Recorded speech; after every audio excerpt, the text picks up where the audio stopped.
No, because the river of time is marching forward. You don't know what's coming. You can jump stream into the past, but going into the future is quite difficult. Now, is it possible that we will never time travel, because if we were able to, somebody would probably come back to this time eventually, and we would have known that there would be time travel? Well, I think that in the future, our future descendants may have the ability to create a time machine. So if somebody knocks on your door and claims to be your great-great-great-great-great-great-granddaughter, don't slam the door. But wouldn't that have happened already? Why wouldn't they come back, like, now? Maybe they have. Oh, damn it. Oh, boy. Well, how about the theory? How about I sent them away. I didn't answer the door. How about the theory that that's what extraterrestrials are? Because they're probably robots, so sent back, actually built by us somewhere in the future. Speaking about robots. No, not robots, but they're not. They're like androids or some sort. They're not really actually thinking creatures. That they were sent from us from the future to kind of observe and watch our progress. Oh, I gotcha. Mm-hmm. Well, if you saw the movie 2001, the robots land on the moon, create a moon base to observe us, and that is actually the most realistic encounter with extraterrestrial intelligence, because you're not going to send, if you're an advanced civilization, you're not going to send Captain Kirk from planet to planet to planet. There are too many planets. That's the silly. stupidest way to explore the galaxy. That's just silly. Captain Kirk, what an ass. What you want to do is you want to send a robot to a moon which makes copies of itself. And then thousands of copies shoot out to land on moons to create thousands more copies for each robot. From one robot, you have 1,000, then 1,000 times 1,000, then 1,000 times 1,000 times 1,000, and pretty soon you're colonizing the entire galaxy. Where does it get the raw material to the soil. The lunar soil provides the material to create copies of itself. And this is how a virus colonizes your body. A virus is a molecule. It colonizes trillions of cells in 2 weeks, and you're sneezing.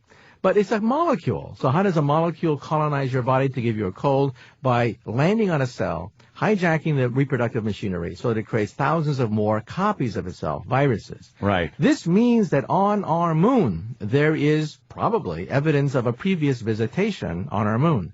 It's the most mathematically likely source of a visitation. Can we go up there and get the evidence now? We lost the interest. We got 40 years. I hate that.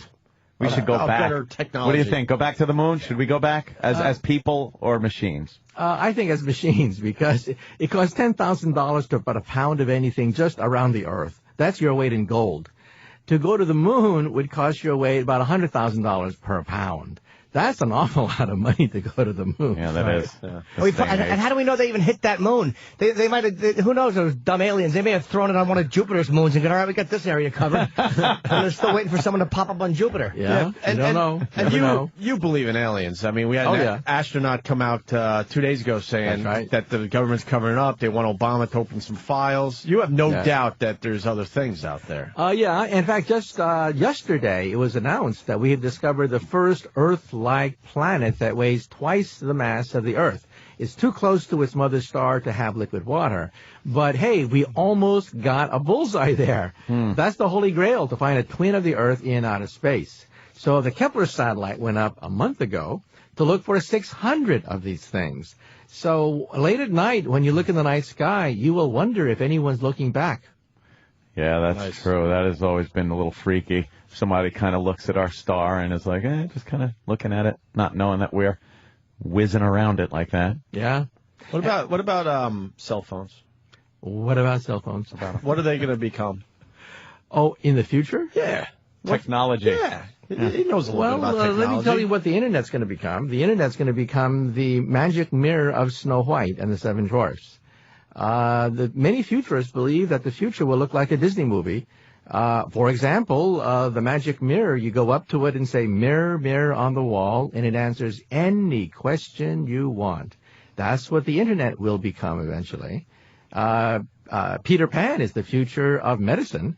We'll all live forever, or close to it, and we'll all be very childlike, and we'll be like Peter Pan. We'll never want to grow up. That's the future of medicine. And if you look at Pinocchio, that's the future of artificial intelligence. Look how he has to talk to us. That's what we were joking about. You talk to us the way we talk to babies. But he has to. He tried the other way, and we all failed miserably. And I started drawing circles in my hand. That's right. It was after that circle comment, it was right back to Disney characters. and Dumbo's big ears. We really are dopes. Oh, my God. I know. Whew. We got Adriana in the studio. Fantastic. Big fan of Dr. Michio Kaku.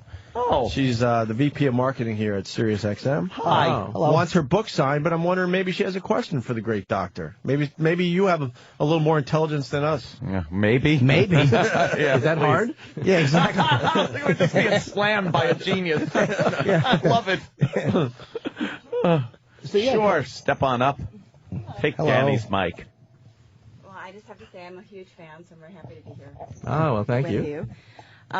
Question. Wow, this is tough. First thing in the morning. I guess my question would be, what, in your opinion, is the most exciting advance in theoretical physics that we in this room will actually live to That's a good question. enjoy, appreciate? And that is. Well, what's coming very fast is invisibility. What? We made enormous breakthroughs in that field. Just 2 years ago, proof of principle was demonstrated at Duke University. This violated every single physics book on the planet Earth. We were wrong about invisibility. It is possible. And at Berkeley, we were filming the group that did it for visible light as well. So this may mean that Our producer uses it all the time. So wait, now invisibility works how? Like, is invisibility basically working like just masking you, or is it really making you not there? Really making you invisible. In other words, think of a boulder in a river. The water goes around the boulder and reforms at the other end. If you're downstream, you don't know there's a boulder upstream. So same thing with Harry Potter. Light would go around Harry Potter, reform at the other end. And if you put him in a cylinder, for example, the light would follow the cylinder and reform the other end. Now, there are a lot of problems we have to solve. Harry Potter inside the cylinder cannot look outside. People looking in see nothing, but he cannot look outside. He has to drill 2 holes. So from the outside, you see 2 eyeballs floating in midair. For Jimmy. And that's how you know that Harry Potter is there. But you would see a little bit then. You see 2 eyeballs floating in midair. That's the holes he drilled through the cylinder to see out. Yeah, that's how you're inside the cylinder, and that's how you can see out. So this is coming very fast now. How long do you think for that? 50 years? No, just I think within 10, 15 years, we should have working prototypes that you can actually play with. Now, we have a comedian who comes on named Bill Burr. He's a big conspiracy theorist.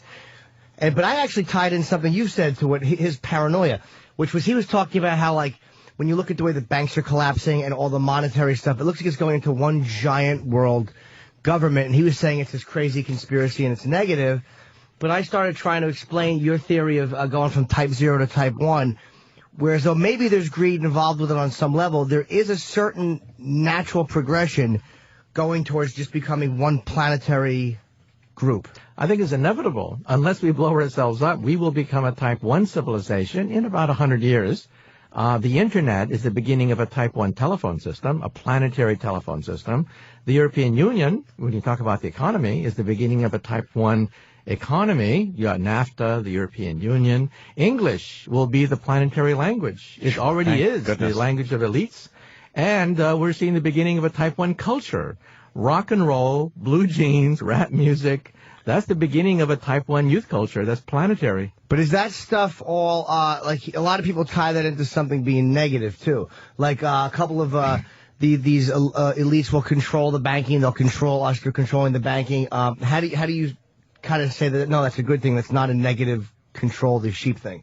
Well, take a look at the Internet. At first, we thought maybe the Internet would be like 1984. It could have gone 1984, but then the Soviet Union broke up, so the National Science Foundation gave the Internet away. The Internet is for free now as a consequence. 1984 is impossible. It is impossible to have a handful of people in a room control the world because the Internet has decentralized opinion. Decentralize the way people meet, decentralize the way people interact. That's irreversible, I think.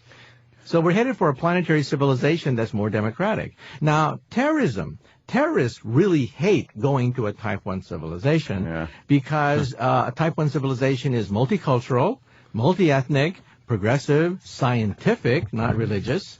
And the terrorists would prefer to live in a Type -1 society where they don't get their energy from dead plants, oil and coal. They get their energy from campfires and maybe camel dung. Right. It's like playing some of those video games where you have to kind of evolve yourself from picking up sticks and stuff to buildings and better weaponry.